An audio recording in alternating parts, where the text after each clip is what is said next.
કર્મ જે સત્કર્મ કરી એ કર્મ જ આપણું સાથ આપે. જે કઈ સત્કર્મને આધારે આ જીવન આપણું સાર્થક બને. આ કલિયુગનું મનુષ્યનું આયુષ્ય કેટલું? તો 100 વર્ષનું. વેદ શાસ્ત્ર એમ કે શતમ જીવે શરદઃ, 100 વર્ષ સુધી જીવો. કોઈ આવે આપણે એમ નથી કહેતા કે ભાઈ તમે 80 વર્ષ જીવો, 110 વર્ષ જીવો. 100 વર્ષ. હમણાં જ તમને યાદ કર્યા 100 વર્ષ. શાસ્ત્રો એવું કહે છે જ્યારે આ સતયુગમાં મનુષ્યનું આયુષ્ય કેટલું હતું તો કે 1 લાખ વર્ષ મનુષ્યનું આયુષ્ય હતું સતયુગની અંદર. અને એનું પ્રમાણ છે ધ્રુવ મહારાજે 36,000 વર્ષ સુધી રાજ કર્યું. જેટલા વર્ષો સુધી રાજ કર્યું તો આયુષ્ય કેટલું? ત્રેતાયુગ આવ્યો એટલે એમાંથી 1 મીંડું ગયું. મનુષ્યનું આયુષ્ય રહ્યું 10,000. દ્વાપર યુગ આવ્યો એમાંથી 1 ગયું, આયુષ્ય રહ્યું 1000. અને કળિયુગ આવ્યો અને કલિયુગમાં મનુષ્યનું આયુષ્ય 100 વર્ષ. અને આ 100 વર્ષ છે આયુષ્ય. મનુષ્યને જે પ્રાપ્ત થયા છે, આમ તો ઓરિજિનલ મનુષ્યના આયુષ્ય 20 વર્ષ જ છે. હોળે હાન ને 20 વાન. સંતો મહંતો એવું કે જ્યારે બ્રહ્માજી આ સૃષ્ટિ બનાવી અને એ જે સૃષ્ટિ બનાવી ત્યારે બધાને આયુષ્યની વહેંચણી કરી, દરેકને આયુષ્ય આપ્યું. જેટલા બધાને આયુષ્ય આપી દેવું, મનુષ્ય શાંતિથી ગયો. આપણે ક્યાં ઉતાવળ છે? કારણ કે ઉતાવળ કઈ છે જ નહીં. શાંતિથી જઈશું. મનુષ્ય છેલ્લે ગયો એટલે બ્રહ્માજી કહ્યું કે હવે વધારે વધ્યું નથી, 20 વર્ષ વધ્યા છે અને તું છેલ્લો છે.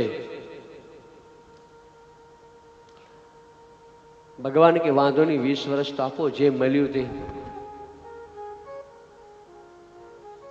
આ ચર્ચા જે થઈ હતી અને એ દરમિયાન એક ગધેડો આવ્યો અને બ્રહ્માજીને કહે, પ્રભુ આટલું બધું આયુષ્ય મારે શું કરવું?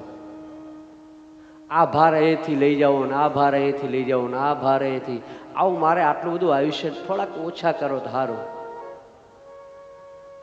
એટલે મનુષ્ય બ્રહ્માને કહે કે આપ એને કોને 20 વર્ષ મને આપી દે. એટલે માણસ થયો 40નો. આ ચર્ચા થતી હતી ત્યાં બળદ આવ્યો. ભગવાન બસ આવી જ મજૂરી કરવાની, ખેત મજૂરી. બ્રહ્માએ માણસ સામે જોયું તો આપણાને ખપે બધું. માણસ થયો 60નો.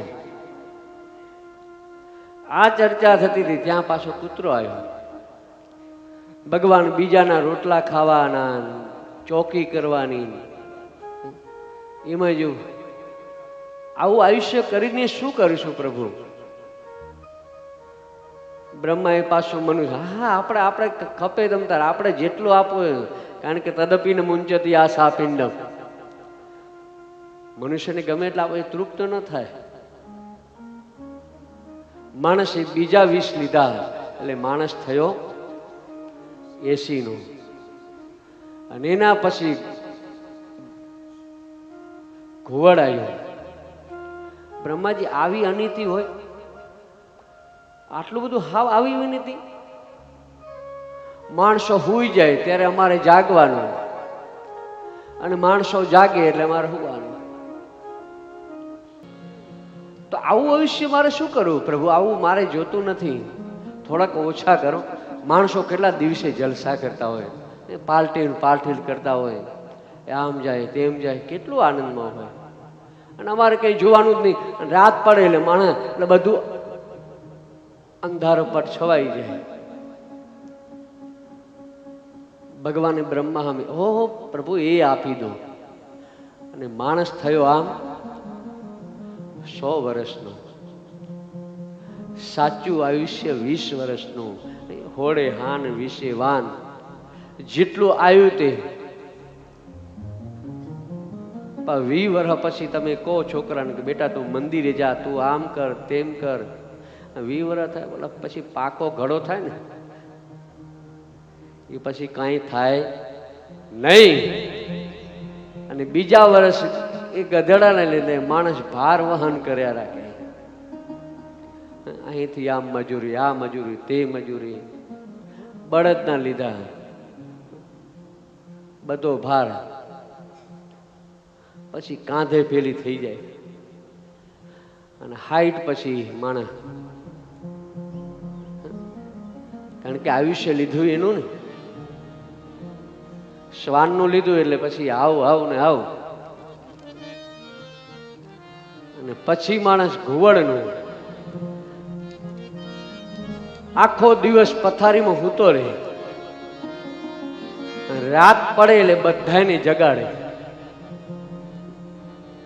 આખી રાત બધા સગા સંબંધીને હેરાન કરી અને એ પછી સવાર પડે પાછો હોઈ જાય. સાચું આયુષ્ય આપણું 20 વર્ષનું છે. અને એ 20 વર્ષની અંદર જે કંઈ તમે સત્કર્મ કરો, જે તમે કર્મ કરશો, એ કર્મ જ તમારું સાથે આવવાનું.